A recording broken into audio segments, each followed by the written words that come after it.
அஸ்ஸலாமு அலைக்கும் வணக்கம். நம்ம இந்த வீடியோல என்ன பார்க்க போறோம்னு சொன்னால் 2600க்கும் மேற்பட்ட பௌதீகவியல் எம்சிக்யூ வினாக்களை கடந்த கால பௌதீகவியல் எம்சிக்யூ வினாக்களை காண விளக்கத்தை நாம் எப்படி இலகுவாக பெற்றுக்கொள்ளலாம்ன்ற விஷயத்தை நம்ம இந்த வீடியோல பார்க்க போறோம். சரியா? அதாவது இப்ப நான் இங்க சொல்லக்கூடிய 2600க்கும் மேற்பட்ட எம்சிக்யூன்னு சொன்னது 1979ல ஆரம்பிச்சு 2025 வரைக்கும் உள்ள அவ்வளவு அனைத்து எம்சிக்யூக்குமான விளக்கம். சரியா? நான் இப்ப பேசிட்டு இருக்கிறது இனி பிளான் பண்ணக்கூடிய ஒரு விஷயமோ அல்லது நாங்க ஃபியூச்சர்ல செய்ய போறோம்ன்றதோ இல்லை. இது ஆல்ரெடி செய்யப்பட்டு 12,000க்கும் மேற்பட்ட ஸ்டூடெண்ட்ஸ் வந்து நோ யூஸ் பண்ணி கொண்டிருக்கிற ஒரு விஷயம். ஆனா அது இன்னும் சிலருக்கு தெரியாம இருக்குது. ஆகவே தான் அதை தெரியப்படுத்தணும்னு சொல்லி முன் வந்திருக்கேன். சரியா? ஏற்கனவே இருந்து நாங்க ஒவ்வொரு வருஷம் எக்ஸாம் நெருங்கக்குள்ள சயின்ஸ் ஆன்லைன் அகாடமியால இந்த விஷயத்தை வந்து பிள்ளைகளுக்கு கொடுத்து வந்தோம். இனி அதை மெட்டாபிசிக்ஸ் சொல்லக்கூடிய ஒரு ஆன்லைன் அகாடமியால கண்டினியூஸாக செஞ்சுட்டு வரப்போறோம். சரியா? இப்போ இங்க பாத்தீங்கன்னு சொன்னால் இந்த வீடியோல வந்து இந்த எம்சிக்யூண்ட முக்கியத்துவம் என்ன, அதை தவிர நாங்க இந்த எம்சிக்யூவை வந்து எப்படி நீங்க யூஸ் பண்ணலாம், இந்த எலபரேஷனை நீங்க எப்படி பெற்றுக்கொள்ளலாம், அதை தவிர நாங்க உங்களுக்கு வழங்கக்கூடிய வேற வேற ஃபீச்சர்ஸ் என்னென்னதை பத்தி நான் இந்த வீடியோல ஓகே. இந்த விஷயம் வந்து யாருக்கு யூஸ்ஃபுல்லாக இருக்கும்னு சொன்னால் இன்னும் 20 நாள்ல 2026ஆம் ஆண்டுல எக்ஸாம் எழுத போறவங்களுக்கு இந்த விஷயம் வந்து மிகவும் யூஸ்ஃபுல்லாக இருக்கும். ஓகே, இப்போ நம்ம ஃபர்ஸ்ட் ஆஃப் ஆல் நமக்கு ஏன் இந்த பாஸ் பேப்பர் தேவை அப்படின்ற விஷயத்த பார்ப்போம். இப்போ நீங்க யோசிச்சு பாருங்க, நீங்க இதுக்கு முன்னால 2 மெயினான எக்ஸாம் வந்து ஃபேஸ் பண்ணிருப்பீங்க. ஒன்று வந்து ஸ்காலர்ஷிப், அடுத்தது வந்து ஓ லெவல். இப்போ நீங்க ஸ்காலர்ஷிப் எழுதின பின்னால ஒரு நீங்க ஒரு 6ஆம் ஆண்டு 7ஆம் ஆண்டு இல்லாட்டி 7ஆம் ஆண்டு 8ஆம் ஆண்டு ஆன பின்னால நீங்க திரும்பி பார்த்தீங்கன்னு சொன்னால் ஸ்காலர்ஷிப் ஒரு பச்சை தண்ணியாக இருக்கும். நீங்க அந்த ஸ்காலர்ஷிப் பேப்பர் எடுத்து உங்களோட தங்கச்சி தம்பிகளுக்கு நீங்க என்ன சொல்லுவீங்கன்னு சொன்னா அதை செஞ்சு காட்டுவீங்க, அதை பத்தி சொல்லி கொடுப்பீங்க. உங்களுக்கு ஈஸியாக இருக்கும். நீங்க பாஸோ ஃபெயிலோ அது பிரச்சனை இல்லை. நீங்க அதை பத்தி சொல்லுவீங்க என்று சொன்னால் உங்களுக்கு ஈஸியாக இருக்கும்.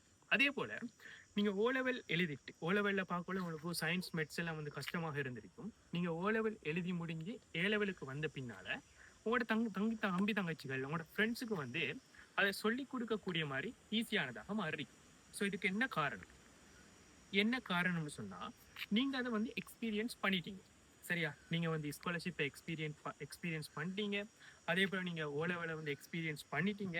அப்போ வந்து என்ன செய்யுதுன்னு சொன்னா அது உங்களுக்கு ஈஸியானதாக மாறும். சரியா? அப்போ உங்களுக்கு இந்த வரக்கூடிய ஏ லெவல் வந்து ஈஸியானதாக மாறணும். ஏ லெவல் வந்து உங்களுக்கு செய்யறதுக்கு ஒரு கான்ஃபிடென்ட் வரணும், உங்களுக்கு ஒரு தைரியம் வரணும்னு சொன்னா நீங்க இந்த ஏ லெவலை செய்யணும். ஏ லெவலை எப்படி செய்யுது? ஏ லெவலை செய்யறதுக்கு ஒரே ஒரு வழி என்ன இருக்குன்னு சொன்னா இதுக்கு முன்ன நடந்த ஏ லெவல்ல நீங்க செய்யறது. இதுக்கு முன்ன நடந்த ஏ லெவல் என்ன? அதான் வந்து பாஸ் பேப்பர். சரியா? நீங்க இதுக்கு முன்ன ஒரு ஸ்காலர்ஷிப் பேப்பரை ஃபேஸ் பண்ணிருப்பீங்க. சரியா? ஒரு ஸ்காலர்ஷிப் பேப்பரை எக்ஸ்பீரியன்ஸ் பண்ண பின்னாலேயே அந்த ஸ்காலர்ஷிப் உங்களுக்கு லேசாக இருக்கு. அதே போல ஒரு ஓ லெவல் பேப்பரை நீங்க ஃபேஸ் பண்ணிருப்பீங்க. அந்த ஒரு ஓ லெவல் பேப்பரை ஃபேஸ் பண்ண பின்னாலேயே உங்களுக்கு வந்து என்ன செய்யுது, ஓ லெவல் வந்து ஈஸியாக இருக்குது. அப்ப நீங்க ஏ லெவல் பேப்பர்ஸ்ல பாஸ் பேப்பர்ஸ்ல நிறைய பேப்பர்ஸை செஞ்சீங்கன்னு சொன்னா அது என்ன செய்யும்னு சொன்னா உங்களுக்கு அந்த வரக்கூடிய ஏ லெவல் பேப்பரை இன்னும் ஈஸியாகும். உதாரணமாக நீங்க 2025ஆம் ஆண்டு பேப்பரை செஞ்சிட்டீங்க. 2025ஆம் ஆண்டு பேப்பரை செஞ்சிட்டீங்கன்னு சொன்னா நீங்க ஒரு தடவை என்ன செஞ்சிட்டீங்க, ஏ லெவலை எக்ஸ்பீரியன்ஸ் பண்ணிட்டீங்க. செஞ்சிட்டீங்கன்னு சொன்னா சும்மா செய்தது இல்லை, ஃபுல் எம்சிக்யூக்குமான எலபரேஷனை வச்சு நீங்க எலபரேஷன் எழுதி ஒழுங்கா செஞ்சிட்டீங்க. அதில் உள்ள எல்லா ஸ்ட்ரக்சர்ஸையும் தெளிவாக ப்ராக்டிக்கலோட சேர்த்து செஞ்சிட்டீங்க. அதில் உள்ள 8 எஸ்ஐயையும் 4 எஸ்ஐ 8 எஸ்ஐயையும் வந்து நீங்க என்ன செஞ்சீங்க, தெளிவான விளக்கத்தோட செஞ்சிட்டீங்க. உங்களுக்கு ஃபுல் எலபரேஷன் அந்த பேப்பரை பத்தி இருக்குதுன்னு சொன்னா நீங்க 1 இயரை எக்ஸ்பீரியன்ஸ் பண்ணிட்டீங்க. ஆகவே உங்களுக்கு என்ன செய்யுது, நீங்க ஏ லெவலுக்கு போக முன்னாலேயே ஒரு இயர் எக்ஸ்பீரியன்ஸ் இருக்குது. இது எப்ப 2025க்கு மட்டும். நீங்க இப்ப என்ன செய்தீங்கன்னு சொன்னா 2024ஐயும் செய்தீங்க, 2 வருஷம் எக்ஸ்பீரியன்ஸ் இருக்குது. நீங்க இப்ப என்ன செய்தீங்க, 2023ஐயும் செய்தீங்க, 3 வருஷம் எக்ஸ்பீரியன்ஸ் இருக்கு. இப்ப நீங்க ஒரு 5 வருஷத்தை செய்தீங்க, 5 வருஷம் உங்களுக்கு ஒரு எக்ஸாமை ஃபேஸ் பண்ண எக்ஸ்பீரியன்ஸ் இருக்குது. 10 வருஷம் இருக்குது, 20 வருஷம் இருக்குதுன்னு சொல்லி உங்களோட எக்ஸ்பீரியன்ஸ் கூடிட்டே போகும். எக்ஸ்பீரியன்ஸ் கூடக்குள்ள உங்களோட கான்ஃபிடென்ட் வந்து கூடிட்டே போகும். நாம இப்ப உங்களோட பௌதிகவியல் பேப்பரை பத்தி பேசுவோம். சரியா? உங்களுக்கு தெரியும் எம்சிக்யூ வரும் 50 மார்க்ஸுக்கு, ஸ்ட்ரக்சர் வரும் 20 மார்க்ஸுக்கு, எஸ்ஏ வரும் 30 மார்க்ஸ். இப்ப இந்த மூணுலையும் ஸ்கோர் பண்ண லேசானது என்னன்னு சொன்னா ஸ்ட்ரக்சர். ஏன்னு சொன்னால் உங்களோட ஸ்ட்ரக்சர் வந்து உங்களோட ப்ராக்டிகல்ஸை பேஸ் பண்ணி வரப்போகுது. ஸோ அதுல இருந்து தான் ஸ்ட்ரக்சர் வரப்போது உங்களுக்கு தெளிவாக தெரியும். ஆகவே உங்களுக்கு ப்ராக்டிக்கல் ஒரு நல்ல நாலேஜ் இருந்துச்சுன்னு சொன்னா உங்களோட ஸ்ட்ரக்சர்ல வந்து நீங்க ஸ்கோர் பண்ணலாம். உங்களோட ஸ்ட்ரக்சர் வந்து உங்களோட 4 ப்ராக்டிகல்ஸை பேஸ் பண்ணி வரப்போகுது. 1வது ஸ்ட்ரக்சர், 2வது, 3வது, 4வதுன்னு சொல்லி 4ஐயும் நீங்க தெளிவாக செஞ்சீங்கன்னு சொன்னால் 20க்கு 18 பிளஸ் இலகுவாக எடுக்கலாம். எப்படின்னு சொல்லி பார்த்தா நீங்க ப்ராக்டிக்கலோட படிவுகளை இந்த ப்ராக்டிக்கல்ல வந்து ஒவ்வொரு ஸ்டெப்ஸ் இருக்கு.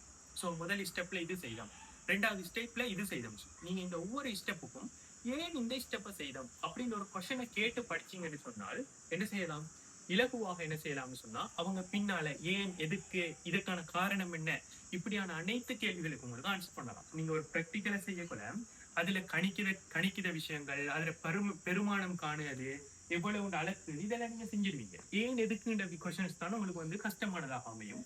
அதையும் என்ன செய்யலாம், நான் சொன்ன மெத்தட்ல படிக்கணும்னு சொன்னால் இலகுவாக ஸ்கோர் பண்ணலாம். சரியா? அடுத்த விஷயம் என்னன்னு சொன்னா வந்து ஒரு உபகரணம் உங்களுக்கு அங்க தரப்படுதுன்னு சொன்னா அந்த உபகரணத்தின் பார்ட்ஸ் எதுக்கெல்லாம் இருக்குது, இதன் யூசஸ் என்ன, இந்த விஷயங்களை தெரிஞ்சு கொண்டீங்கன்னு சொன்னால் ஒரு ஸ்ட்ரக்சர்ல கேட்கப்படக்கூடிய அனைத்து கேள்விகளுக்கும் உங்களுக்கு ஆன்சர் பண்ணலாம். ஒரு ஸ்ட்ரக்சர் எடுத்து பார்த்தீங்கன்னு சொன்னால் அங்க ஒரு கணிப்பு இருக்கும், அடுத்தது காரணங்கள் இருக்கு. கணிப்பை பத்தியும் இதுக்கான யூசஸ் என்ன, காரணங்கள் என்ன, இப்படியான கொஸ்டின்ஸ் தான் கேட்டிருப்பாங்க. என்ன செய்யலாம், இலகுவாக உங்களுக்கு ஸ்கோர் பண்ணிடும். ஓகே, இப்ப பாத்தீங்கன்னு சொன்னால் உங்களுக்கு நன்றாக தெரியும் முதலாவது ஸ்ட்ரக்சர் வந்து ஒரு 5-6 ப்ராக்டிகலுக்குள்ள இருந்து முதலாவது ஸ்ட்ரக்சர் 5-6 ப்ராக்டிகல்ல ஏதோ ஒரு ப்ராக்டிகல் வரும். அதே போல 2வது ஸ்ட்ரக்சர் எடுத்தீங்கன்னு சொன்னாலும் ஏதோ ஒரு 5-6 ப்ராக்டிகல் இருந்து ஏதோ ஒரு ப்ராக்டிகல் வரும். அதே ஒரு 3வது ஸ்ட்ரக்சர் எடுத்தீங்கன்னு சொன்னாலும் அதே போல ஒரு 5-6 ப்ராக்டிகல் இருந்து ஏதோ ஒரு ப்ராக்டிகல் வரும். அதே போல 4வது ப்ராக்டிகல் எடுத்தாலும் ஒரு 4-5 ப்ராக்டிகல் இருந்து ஏதோ ஒரு சரியா. இப்போ வந்து உங்களுக்கு அதை என்ன செய்யலாம்னா இலகுவாக கெஸ் பண்ணலாம் எந்த ப்ராக்டிக்கல் வரும் சொல்லி. அக்யூரேட்டா எது வரும்னு சொல்லி கெஸ் பண்ணலாட்டியும் ஸோ நீங்க அக்யூரேட்டா ஒன்றை கெஸ் பண்ணி படிச்சுட்டு போறதை விட பெக்கப்புக்கும் 2-3 படிச்சுட்டு போறது பெட்டர். அந்த இடத்துல போக்கல மாறி வந்துச்சுன்னு சொன்னா பெரிய ஒரு டிசப்பாயின்மெண்ட் ஆயிடும், உங்களுக்கு ஸ்ட்ரெஸ் ஆகும்.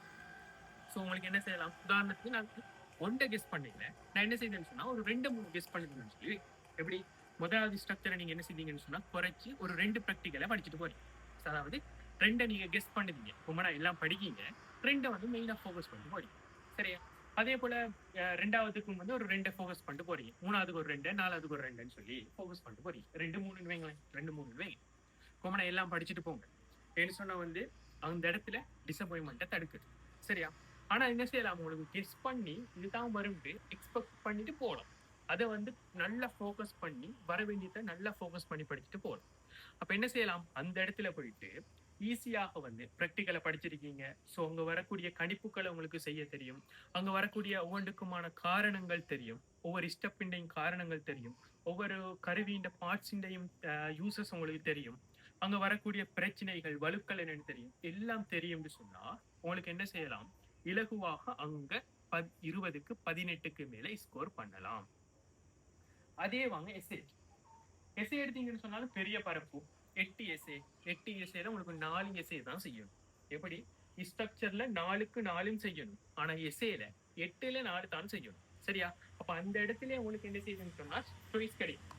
சரியா? சிலர் வந்து கடைசி கட்டத்துல சில பாடங்கள் சிலருக்கு கஷ்டமாக இருக்கும். அப்ப என்ன செய்வீங்கன்னு சொன்னா கெஸிங்ல நாம இதை விடுவோம்னு சொல்லிட்டே போவீங்க. சரியா? ஆனா உங்களுக்கு டைம் இருக்கக்குள்ள அப்படி பிளேன் பண்ணுவான். என்ன சொன்னா நான் இந்த எஸ்ஏயை வந்து இக்னோர் பண்ணிட்டு இந்த எஸ்ஏயை தான் செய்வேன் ஸோ அப்படின்னு சொல்லிட்டு போறீங்கன்னு சொன்னால் அந்த இடத்துல உங்களுக்கு என்ன நடக்கலாம்னு சொன்னாரு. ஓகே, இப்போ வந்து இந்த எஸ்ஏயை மட்டும்தான் செய்ய போறேன்னு சொன்ன பிளேன்ல போனீங்கன்னு சொன்னால் சில டைம்ல அந்த இடத்துலையும் அந்த எஸ்ஏ வந்து நீங்க நினைக்கிறதை விட ஹார்டா வரலாம்.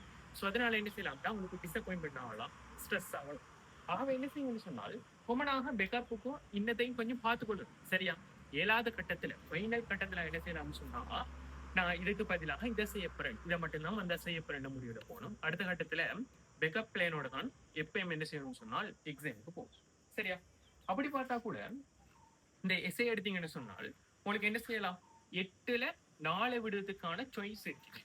சரியா? உங்களுக்கான அதுக்கான ஒரு சான்ஸ் கிடைச்சிருக்குது. ஸோ அது உங்களுக்கு என்னது ஒரு பெரிய விஷயம். உங்களுக்கு அந்த 8ல எதோ உங்களுக்கு 4 ஈஸியாக இருக்குதோ அந்த 4 தான் செய்யும். சரி, அது பின்னால ரூல்ஸ் இருக்குது, இருந்தாலும் என்ன செய்யணும், எதுல உங்களுக்கு ஈஸியாக இருக்குதோ அந்த 4 தான் செய்யும். அதே நீங்க 9வது 10வது கொஸ்டின் எடுத்தீங்கன்னு சொன்னா ஏயும் பியும் லேசாக இருக்குதுன்னு சொல்லி ஏயும் பியும் செய்யலாம், அதுல ஏ மட்டும்தான் செய்யணும், அப்படி இல்லைன்னா பிஏ மட்டும்தான் செய்யணும் இருக்கு. மற்றபடி இது உங்களுக்கு என்ன சொன்னா ஒரு பெரிய விஷயம். சரி, உங்களுக்கு ஒரு பெரிய விஷயம்.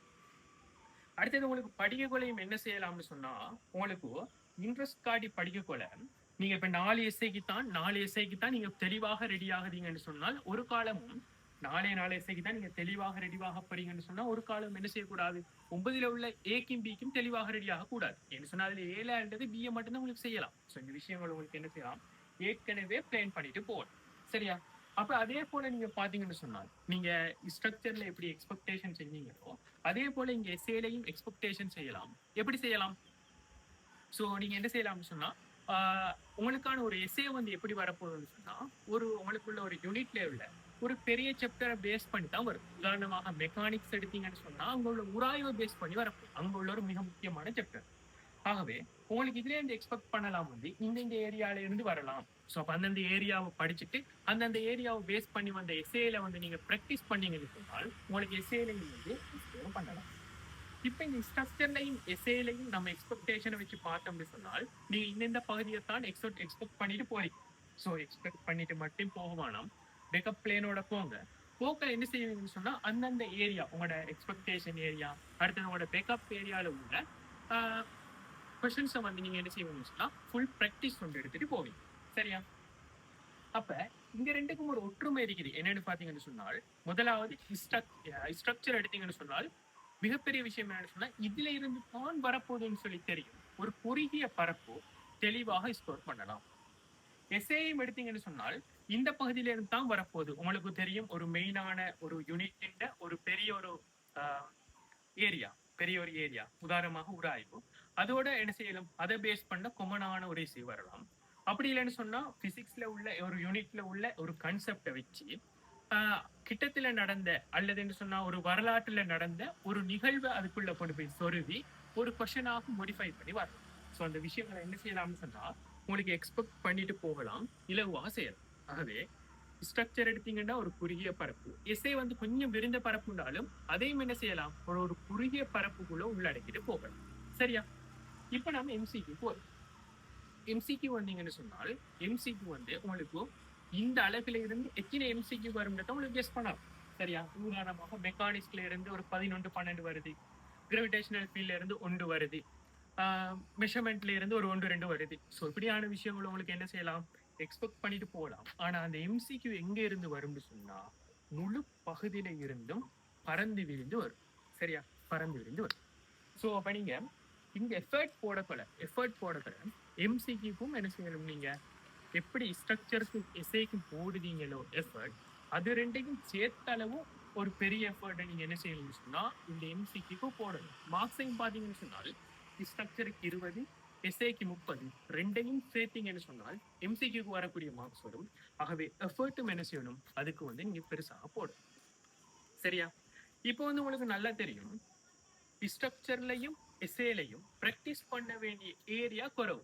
ஸோ ஒரு பேப்பர்ல பாத்தீங்கன்னு சொன்னா நீங்க இப்ப தெர்மல் பிசிக்ஸ் எஸ்ஏ செய்ய போறீங்கன்னு சொன்னா ஒரு பேப்பர்ல ஒரு எஸ்ஏ இருக்கு. சரியா? ஒரு பேப்பர்ல ஒரு எஸ்ஏ இருக்கு. அப்ப உங்களோட கன்செப்ட்ல வரக்கூடிய எஸ்ஏ, நீங்க எடுத்துக்கொண்ட கன்செப்ட்ல வரக்கூடிய எஸ்ஏ இது வந்து ஒரு குறைஞ்ச அளவு பேப்பர்ல எண்ணிக்கையாக இருக்கு. ஸோ அப்ப நீங்க செய்யக்கூட உங்களோட ப்ராக்டிஸ் வந்து 10-15 எஸ்ஏ அப்படின்னு சொல்லி முடியும். சரியா? 10-15 எஸ்ஏல ஒரு கன்செப்ட்ல நான் சொல்லி 10-15 எஸ்ஏல முடியும். அதே ப்ராக்டிகல்ஸ் எடுத்து நீ இந்த ப்ராக்டிகல் தான் வரப்போது கெஸ் பண்ணி செய்வீங்கன்னா ஒரு 5-6 ப்ராக்டிகல்ஸ் தான் நீங்க செய்வீங்க. 5-6 ப்ராக்டிகல்ஸ் தான் நீங்க என்ன செய்வீங்க, செஞ்சு பார்ப்பீங்க. ஆனா எம்சிக்யூ எடுத்தா பறந்து விரிஞ்சிருக்கும். ஸோ நீங்க மெக்கானிக்ஸ்ல உள்ள எல்லா எம்சிக்யூயும் செய்யணும்னு சொன்னா மெக்கானிக்ஸ்லேயே 300-400 எம்சிக்யூ மொத்தமாக நீங்க பார்த்தீங்கன்னு சொன்னா இது. சரியா? அப்போ வந்து நாங்க இந்த இடத்துல நாங்க வந்து உங்களுக்கு கொடுக்கக்கூடிய உங்களுக்கு இலகுவாக்கி தரப்புற விஷயம் என்னன்னா உங்களோட எம்சிக்யூ ப்ராக்டிஸ். ஓகே, இப்போட எம்சிக்யூ கைடன்ஸ் எடுத்தீங்கன்னு சொன்னால் நீங்க எம்சிக்யூ செய்தீங்க. ஃபர்ஸ்ட் ஆஃப் ஆல் நீங்க செய்ய போறது என்ன, பாஸ் பேப்பர் எம்சி. மெயின் வந்து பாஸ் பேப்பர், அதுக்கு பின்னால தான் மாடல் பேப்பர். நாம் ஏற்கனவே எக்ஸ்பீரியன்ஸை பத்தி பேசுவோம். ஸோ பாஸ் பேப்பர் என்ன செய்யும் சொன்னா உங்களுக்கு ஒரு ரியல் எக்ஸ்பீரியன்ஸை தரும். சரியா? மாடல் பேப்பர் என்ன செய்யும் சொன்னா அந்த எக்ஸ்பீரியன்ஸை இன்னும் கொஞ்சம் வலுப்படுது, அதை கொஞ்சம் ஸ்ட்ராங் ஆகும். ஓகே, இப்போ பார்த்தீங்கன்னு சொன்னால் நீங்க எம்சிக்யூ செய்யக்கல உங்களுக்கு என்ன செய்யலாம், யூனிட் வைஸாக ப்ராக்டிஸ் பண்ணலாம், ஃபுல் பேப்பர் ப்ராக்டிஸ் பண்ணலாம்.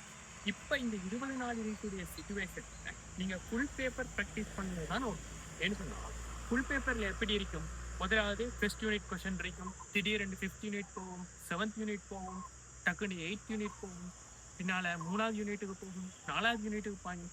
ஸோ இப்படி பாயக்குள்ள என்ன செய்யணும்னு சொன்னால் உங்களோட மூளை என்ன செய்யும், ஒவ்வொரு யூனிட்டுக்கும் அந்த குறிப்பிட்ட டைமில் உங்களுக்கு வரக்கூடிய குறிப்பிட்ட டைமில் நீங்கள் அந்த 50 MCQக்களையும் செய்யணும்.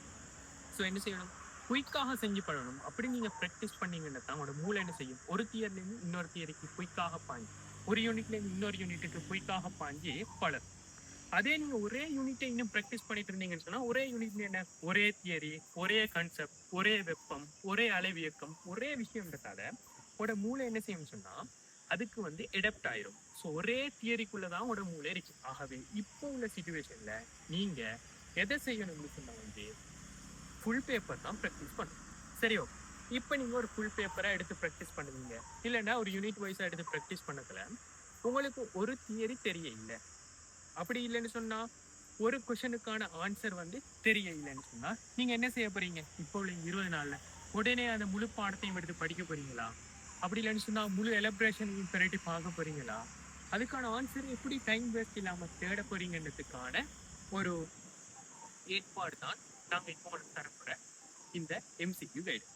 இப்போ நீங்கள் என்ன செய்ய போகிறீங்கன்னா, நீங்கள் இப்போ ஒரு 2005ஆம் ஆண்டு பேப்பரை செஞ்சுட்டு இருக்கீங்க, 39வது கேள்வியில் ஒரு டவுட் ஒன்று வந்துட்டேன். உடனே எப்படி அதுக்கான ஆன்சரை தேடிட்டு ஒன்றும் சிந்திக்க தேவையில்லை. உடனே உங்களோட டெலிகிராமுக்குள்ளே போகிறீங்க, எங்களோட குரூப்புக்குள்ளே போகிறீங்க, ஒரு செகண்ட் யூஸ் பண்ணி உங்களோட கீபோர்டை யூஸ் பண்ணுவீங்க, அதுக்கான எலப்ரேஷன் உடனே வரும், பார்த்து பண்ணுங்க. ஸோ இந்த ஏற்பாடை தான் நாங்கள் செஞ்சோம். ஸோ அதை எப்படி செய்யணுன்றத உங்களுக்கு அடுத்த பாட்டில் நான் உங்களுக்கு ஃபுல்லாக அதை வந்து செய்து எக்ஸ்பிளைன் பண்ணுவேன். சரியா? இப்போ ஃபர்ஸ்ட் ஆஃப் ஆல் இந்த MCQ கைடன்ஸில் ஃபர்ஸ்ட் ஆஃப் ஆல் நீங்கள் தியரி படிப்பீங்க, அதுக்கு பின்னால் ப்ராக்டிஸ் பண்ணுவீங்க, அதுக்கு பின்னால் எக்ஸாம் எழுதுவீங்க. ஸோ உங்களுக்கு தியரி கிளியர்ன்னு சொன்னால் உங்களுக்கு ப்ராக்டிஸ் பண்ணுறது ஈஸியாக இருக்கும், MCQ செய்ததும் ப்ராக்டிஸ் பண்ணுறது ஈஸியாக இருக்கும். ஏன்னு சொல்லி பார்த்தீங்கன்னா உங்களுக்கு தியரி தெரிஞ்சிருந்தால்தான் ஒரு கொஷனில் என்ன தியரியை யூஸ் பண்ணணும், என்ன விதியை யூஸ் பண்ணணும், இங்கே என்ன நிபந்தனை வருது, என்ன கொள்கை வருது, என்ன சமன்பாடு வருது, இதுக்குள்ள என்னதான் இருக்குதுன்றது தெரியறதுக்கு உங்களுக்கு ஃபர்ஸ்ட் ஆஃப் ஆல் தியரி தெரியணும். தியரி தெரிஞ்ச பின்னால் நீங்கள் என்ன செய்வீங்கன்னு சொன்னால் அதை ப்ராக்டிஸ் பண்ணுவீங்க. ப்ராக்டிஸ் நல்லா பண்ணீங்கன்னா உங்களுக்கு அது ஈஸியாக இருக்கும் எக்ஸாம் செய்யும். தியரி, ப்ராக்டிஸ், எக்ஸாம் செக் பண்ணி. ஸோ இதான் நம்ம 3 படிப்போம்.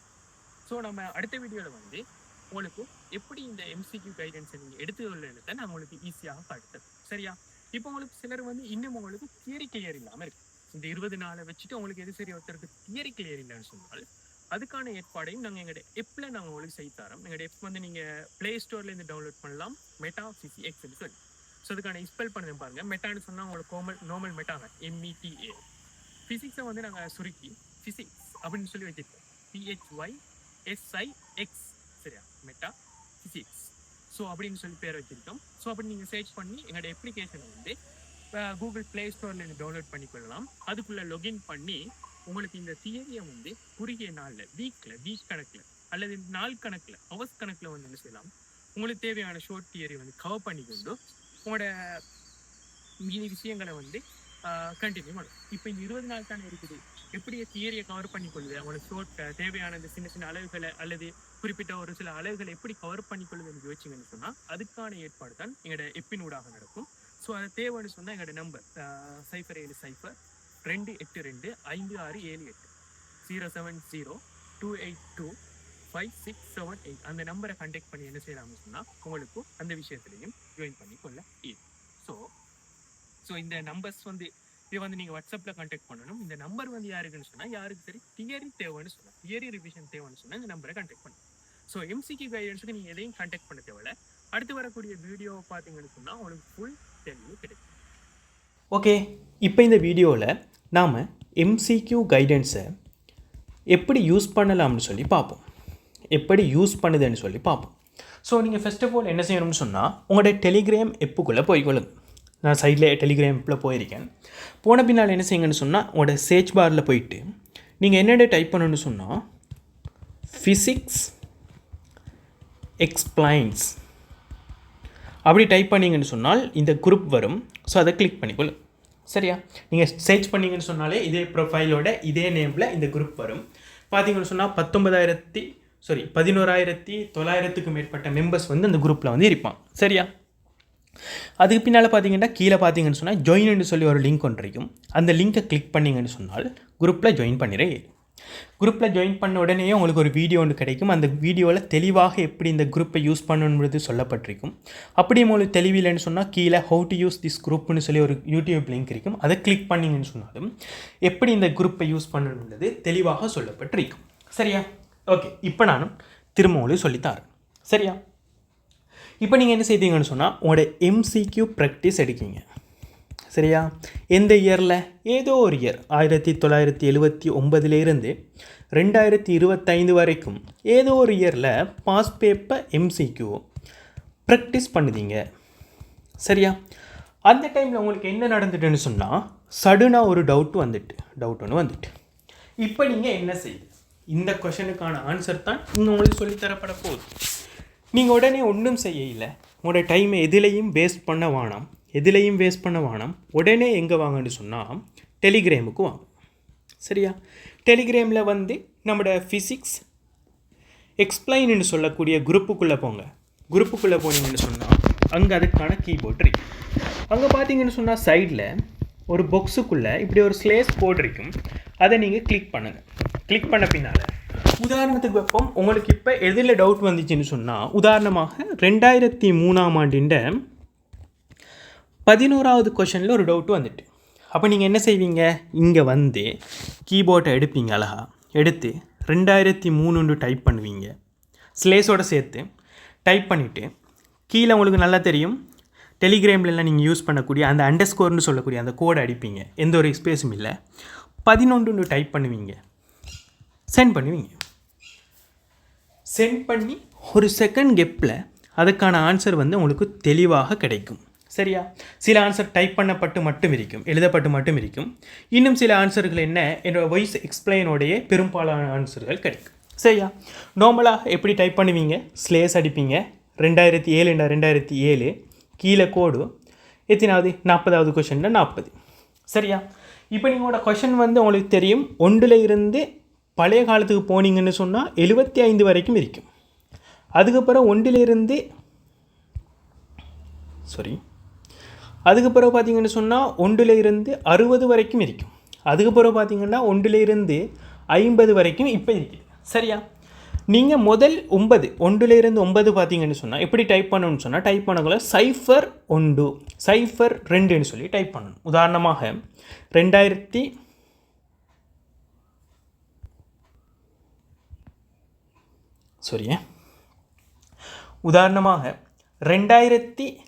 2011ஆம் ஆண்டின் 5வது கொஷனுக்கான எக்ஸ்பிளைன் உங்களுக்கு தேவைன்னு சொன்னால் நீங்கள் எப்படி டைப் பண்ணணும்? ஸ்லேஸ் 2011 கீழே போடுற கோடு 05 என்று சொல்லி டைப் பண்ணணும். சரியா? இவ்வளோ தான் விஷயம். சரியா? அதுக்கப்புறம் பார்த்தீங்கன்னா முதல் ஒரு கொஷனை டைப் பண்ணி அடுத்த கொஷனை எடுக்கிறதுக்கு 1 நிமிஷம் கெப் உங்களுக்கு போகும். 1 நிமிஷம் கெப் வரைக்கும் இங்கேக்குள்ளே நம்பர் ஓடிட்டுருக்கும். இப்போ அந்த பிரச்சனை உங்களுக்கு முடிஞ்சிட்டு. சரியா? இப்போ உதாரணமாக உங்களுக்கு எது எடுக்கணும்?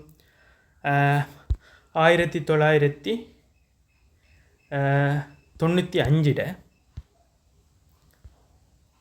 17வது கொஷின் ரேண்டம் அடிக்கணும். சரியா? 17வது கொஷின் அடித்து போடுதீங்க. அதுக்கான ஆன்சர் உடனே வருது. என் வாய்ஸ் எக்ஸ்பிளைனோட வந்துருக்குது. சரியா? என் வாய்ஸ் எக்ஸ்பிளைனோட வந்துருக்குது. ஸோ இவ்வளோ தான் விஷயம். சரியா? இப்போ இதில் சில விதிவிலக்குகள் இருக்குது. பழைய காலத்து கொஷன்கள் ஓல்டு கொஷன்ஸ் இருக்கும். எப்படி? ஓல்டு கொஷன்ஸ் இருக்கும். அதே போல் ஸ்பெஷல் கொஷன்ஸ் இருக்கும். அந்த டைமில் நீங்கள் என்ன டைப் பண்ணணும்னு சொன்னால் உதாரணமாக 1988 13ஆவதுல ஓல்டுன்னு சொன்னால் 13ஓட சேர்த்து ஓவன்ட்டு டைப் பண்ணணும். அதே 1983 17வது கொஷனில் ஸ்பெஷல்னு சொன்னால் எஸ்ன்னு டைப் பண்ணணும். இவ்வளோதான். ஸ்பெஷல் எல்லாம் நல்லாவே குறைவு. ஓல்டு வந்து என்ன செய்யும்னு சொன்னால் சம்டைம் வரலாம். அதுக்கு ஓன்னு சொல்லி டைப் பண்ணால் சரி. சரியா? இதில் ஓவை விட்டு டைப் பண்ணிங்கன்னா வேறு ஆன்சர் வரும். ஓவை விட்டு டைப் பண்ணிங்கன்னு சொன்னால் வேறு ஆன்சர் வரும்.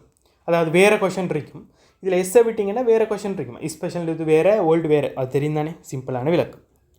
ஓகே, அப்போ பார்த்தீங்கன்னு சொன்னால் உங்களுக்கான விஷயமே இவ்வளோ தான். இப்போ வந்து உங்களுக்கான MCQ கைடன்ஸ் தேவைன்னு சொன்னால் நீங்கள் யாரையும் நாட தேவையில்லை. எம்சிக்யூ கைடன்ஸை பெற யாரையும் நாட தேவையில்லை. இந்த வீடியோவுக்கு கீழே குரூப்பின் லிங்க் இருக்கும். அப்படி இல்லைனா நீங்கள் டெலிகிராமில் போய்ட்டு சர்ச் பண்ணி எடுத்துக்கொள்ளையிலும். போனீங்கன்னு சொன்னால் ஃபிசிக்ஸ் எக்ஸ்பிளைன் குரூப்புக்கு போகிறீங்க. எங்கள் டெலிகிராமில் டிரெக்டாக போய்ட்டு என்ன செய்தீங்க, எம்சிக்யூ கைடன்ஸை எடுத்துக்கொள்ளுதீங்க. சரியா? அதே நீங்கள் உங்களுக்கு எது சரி ஒரு யூனிட்டின்ட இல்லாதே மொத்த ஃபிசிக்ஸிண்டையும் ரிவிஷன் ஒன்று உங்களுக்கு டக்குன்னு பெற்றுக்கொள்ளணும்னு சொன்னால், குறுகிய காலத்துக்குள்ளே எடுத்துக்கொள்ளணும்னு சொன்னால், நீங்கள் நாட வேண்டியது வாட்ஸ்அப்பின் ஊடாக 07028256778. அதே போல் உங்களோட ப்ளே ஸ்டோரில் போயிட்டு என்னோட குரூப் மெட்டா ஃபிசிக்ஸ் டவுன்லோட் பண்ணிக்கொள்ளுங்க. எப்போ டவுன்லோட் பண்ணிக்கொள்ளுங்க. அதே போல் இந்த வாட்ஸ்அப் நம்பரை கான்டாக்ட் பண்ணி அதுக்கான எக்ஸஸை நீங்கள் எடுத்துக்கொள்ள இயலும். ஓகே, ஸோ இவ்வளோ தான் விஷயம். உங்களுக்கு தெளிவாக விளங்கியிருக்கும்னு நினைக்கிறேன். ஸோ இந்த விஷயத்தை தேவையானவங்களோட ஷேர் பண்ணி விடுங்க. கண்டினியூஸாக வீடியோ பாருங்கள். ஓகே, இப்போ நீங்கள் எப்படி எம்சிக்யூ எலப்ரேஷன் எடுக்கணுன்றத முன்னால் உள்ள வீடியோவில் பார்த்துருப்பீங்க. ஸோ நீங்கள் இப்போ உங்களால் ஏழு இந்த எம்சிக்யூ எலப்ரேஷனை யூஸ் பண்ணிக்கொண்டு உங்களோட எம்சிக்யூக்கான ப்ராக்டிஸை எடுத்துக்கொள்ளுங்க. உங்களுக்கு ஏற்படக்கூடிய டவுட்ஸை கிளியர் பண்ணிக்கொள்ளுங்க. இதில் உள்ள எது சரி ஒரு எலப்ரேஷன் விளங்க இல்லை, உங்களுக்கு அது செட்டிஸா இல்லைன்னு சொன்னால் எங்களோட எட்மின் நம்பர் கீழே இருக்கும். எட்மின் நம்பர் எட்மின் டெலிகிராம் எட்மின் இருக்கு. டெலிகிராம் எட்மினை கான்டாக்ட் பண்ணி அதுக்கான டவுட்டை உங்களுக்கு தீர்த்துக்கொள்ள. யாருக்கு சரி குயிக்காக ஒரு ரிவிஷன் ஒன்று எடுத்துக்கொள்ளணும், ஸோ எது சரி ஒரு யூனிட்டை குயிக்காக முடிச்சு கொள்ளணும் அப்படின்னு சொன்னால், நான் கீழே சொன்ன 07028256778 சொல்லக்கூடிய வாட்ஸ்அப் நம்பரை கான்டாக்ட் பண்ணி என்ன செய்யலாம்னு சொன்னால் உங்களுக்கு அதில் ஜாயின் பண்ணிக்கொள்ளவும், எங்களோட எப்பினோடாக ஜாயின் பண்ணிக்கொள்ளவும் வேணும். சரியா? நீங்கள் எங்களுக்கு செய்யக்கூடிய பெரிய ஹெல்ப் என்னன்னு சொன்னால், 2026 எக்ஸாம் செய்யக்கூடிய மாணவர்கள்ட்ட இந்த வீடியோ கொண்டு போய் சேர்க்கணும்.